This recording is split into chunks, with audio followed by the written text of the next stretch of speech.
Good afternoon. Welcome to The Grove. I'm Rochon Perry, founder and publisher of Cedar Grove Publishing. Today we're at the California College of the Arts in San Francisco with New York Times best-selling illustrator for the Kindred graphic novel, Eisner Award winner for The Blacker the Ink with Francis Gateward, co-creator with illustrator Stacy Robinson for Black Kirby and the upcoming compilation Cosmic Underground with Reynaldo Anderson. I give you John Jennings. Thank you, Rochon, for having me in the Grove. I appreciate it. Thank you. We are so glad you could come visit us. Isn't this lovely here? No, it is. It's quite lovely. Isn't this one? You know, hey. So anyway, a couple questions here. You've been illustrating for a really good long time, right? All right. So how did you know this was something you wanted to do? How did you get started? And what do you enjoy about it? You know, I think I've been interested in images since I was a kid, and I probably was drawing images before I could actually write. My mother and my grandmother were direct influences on me because they were like the first artists that I came across. In retrospect, well, this is what happened. I really didn't think that quilt making and dressmaking at the time was like art. It was so not you? No, I didn't think about it. You just think, oh, it's stuff that my mother is doing, right? But in retrospect, you're like, oh, they were the first artists that I had encountered, right? So my mom actually was an English major at Alcorn State University, right, in Mississippi. She gave me like a lot of her old books and stuff to read, and so it was like mostly mythology, like, you know, Greek mythology, Egyptian mythology, things like that. And so I started to see the correlation between like the myths and the superheroes and stuff. So I started drawing comics and things like a very early age, or being interested in science fiction and fantasy and horror and, you know, all this, you know, magical realism stuff that I was reading, like in myths and stuff. And that actually is what started me down that track, so to speak. And yeah, and so I really started doing paid illustration when I was in college as an art major. Yeah, so that's how that unfolded. Yeah. Okay, and you enjoy it? Oh, I definitely enjoy it. I mean, I think first of all, I think it's a way to it's a blessing to be able to express your internal emotions, the affect that you have like through the world on the paper or in various types of visual art. And it's cathartic in a particular way. It's immediate, you know. It can be really powerful, you know. And I think it's a really good way to just do storytelling in general. And I've always been attracted to like visual storytelling. So that's the thing I think I like about it, because it's so immediate, you know. You know, anybody can draw a comic book. It might not be the best comic book, but anybody can. Yeah, exactly. Because if you have a piece of paper and a pencil and a copy shop, you can publish a comic book, and that's really powerful. That is true. Yeah. That's great. Thanks. So can you talk about any of the upcoming projects that you've got going? Let's see. There's a lot. Well, it always is with you. Yeah, there's a lot of projects. As far as like, so project, you mean the publication piece or just, because right now I'm finishing up a couple of commissions for, you know, people I can't really talk about too much, but I'm always working on commission work. Okay. But also, I'm finishing up some colors and inks on a book called I Am Alfonso Jones, which is with Lee and Low Books, and it's kind of a Black Lives Matter ghost story to a certain degree. It comes out this fall. Me and my friend Reynaldo Anderson, who you mentioned, we're also like tightening up Cosmic Underground for your press, which is basically a collection of artwork that's inspired by this show that we curated at the Schomburg. It's called Unveiling Visions, The Alchemy of the Black Imagination. This is kind of a spin-off collection of work from that. And then finally, there's this book that we got a really nice Kickstarter for called Black Comics Returns. That's going to be a collection of art that's 100 or so like Black illustrators of comics in a collection together. That's going to be through Lion Forge Magnetic Press collection. So those are some of the things I have in the kitty right now. Okay. That I'm trying to settle into my new digs on the West Coast. So, because I just moved from the East Coast to the West Coast. That's right. You're now a professor on the West Coast now, Southern Cal. That's right. It's in California. It's hot out there. So, can you talk about some of the exhibitions and conferences that you've done? Oh yeah, definitely. And are doing and are coming. Okay, as far as like creating? Creating and are being a part of. Okay, so the biggest convention, of course, you know, right now is San Diego Comic-Con. Okay. So I'll be on 4 panels there at San Diego Comic-Con, 2 on diversity and access. Okay. And then also 2 panels about you know, the books that we're doing through Abrams Comic Arts, and I have like 3 signings there. One of them actually, I'm supposed to be on this panel with Terry Crews, who's introducing like the actor Terry Crews, and he's doing like a new comic book series or something like that. So I got asked to be on this panel. I was like, okay, I love him, so that'd be kind of cool. As far as like conferences I've co-created, one of the biggest ones as far as like just the effect in the academy is Astro Blackness. And Astro Blackness is like this, almost like an Afrofuturist think tank that me and Dr. Adeli Funama at Loyola Marymount University created. And we've done it twice. He wants to do at least one more, you know. It's really cool because it brings together some of the top like theorists and creators in Afrofuturism and Black speculative culture into one space, and to talk about and share ideas and to collaborate, right? Okay. Let's see, as far as like exhibitions, of course, there's the Unveiling Visions piece that we did at the Schomburg that brought in like over 10,000 people. Okay. And there's a collection of like pop art and Afrofuturism.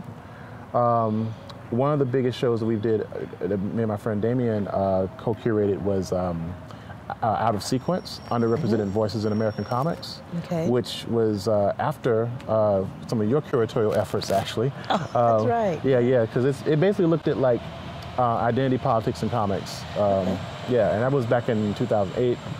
And and so there might be some other curatorial things jumping off at Riverside. Right now, I might be advising a show on comics and hip hop, actually, at the Culver Center, so that's in development too. Okay, and then you've done some exhibitions with Stacy. What was that one? Let's see. So Stacy and I created this entity called Black Kirby, in search of the Mother Box connection. Sorry. Yes, that's all right. And yeah, Mother Box connection. Yeah, and there's a catalog through your press. Through Cedar Grove. Cedar Grove Press. And we're doing number 3 in a bit. Yes, which will be the Luke Cage book. Yeah. Yes, that's right. Yeah, so we're probably going to call it Uncaged. Uncaged. Something like that. That works. Or thereabouts, something like that. Yeah, something like that. We definitely want to deal with like Black masculinity and Luke Cage as a kind of like an index for Black masculinity. And we want to call it the Illibus, an illustrated syllabus. Well, that's what you should call it. Yeah. So those are things that we're working on. But yeah, Stacey and I created Black Kirby. Oh my God, like 2012 or so now. Yeah, 2013, something around that. Yeah, it's been a few years now. And the Black Kirby show traveled all over the world. Actually, it went to Europe and different spaces simultaneously because it's digital primarily. So it was really cool. But it was like utilizing Jack Kirby's like aesthetic, but having like this almost like this Afrocentric turn on what if Jack Kirby was African American and what kind of politics would he have? So, yeah. I know I taught a writing class for some girls in the Bayview district of San Francisco yesterday called Girl Fly with Professor Wei Ming Dariotis. Oh yeah. So I actually showed your Black Kirby and they just loved it. It's a crazy book. It's a great. Well, the idea is I think is really novel. It's the novelty of the idea I think translates pretty well. So it really does. And then you've been involved with SoulCon and the BCAF. Yeah, these are other events. Yeah, so I guess they also count as conventions, right? Yeah, they do. Yes, they do. Yes, they do. Yeah. So the Black Comic Arts Festival, which is part of the MLK celebrations here at the Yerba Buena Center, actually at the top of the City View Metreon, happens every MLK Day, and it comes after the convention that we do at the Schomburg Center for Black Culture and Research, which is called the Black Comic Book Festival, and we just did our 5th year there. It brings in 7,000-8,000 people a year now, which is crazy. Like, it's amazing. And also SoulCon, which I co-founded with Frederick Aldama and Ricardo Padilla, which started at Ohio State University, and we want to do a West Coast faction of it too. Okay. Maybe we found one in Riverside actually too, since it's YB, and they're so community-minded. The school is so community-minded. I think it'll work out. I think it'll work out very nicely. Yeah. Now, you've spoken about Afrofuturism. Can you speak a little bit about that and what it encompasses, what it is? Well, here's the thing. So there's a lot of different definitions about what it actually is, but the original definition was coined by Mark Derry, who is a white media scholar, and he wrote this book. What's a collection of essays called Flame Wars, which was which was published in like 1994 or 1993, 94. Late 90s. Yeah. No, it was like or mid 90s. No, it was mid 90s. It was 93, 94. It was because it was right around the time that Milestone Media jumped off, which was like 93, right? Which was 93. Because he writes about Milestone Media in that, so directly about it being a part of like what he calls Afrofuturism. And so what he does, because this is the burgeoning of like, cyberculture in general, like cyberpunk and things of that nature, he basically says like, well, black people are using, cyber technology in a particular way, not only in coding and such like that, but they're actually incorporating it into their musical constructions like, Earth, Wind, and Fire, or like, certain types of jazz, but Sun Ra, people like that. Alice Coltrane, Lee Scratch Perry. That's being incorporated into like a mythical narrative through music. Yes. And he also looks at and also interviews certain people like Greg Tate. He talks to Trisha Rose about hip hop. He talks to Samuel Delaney about his work.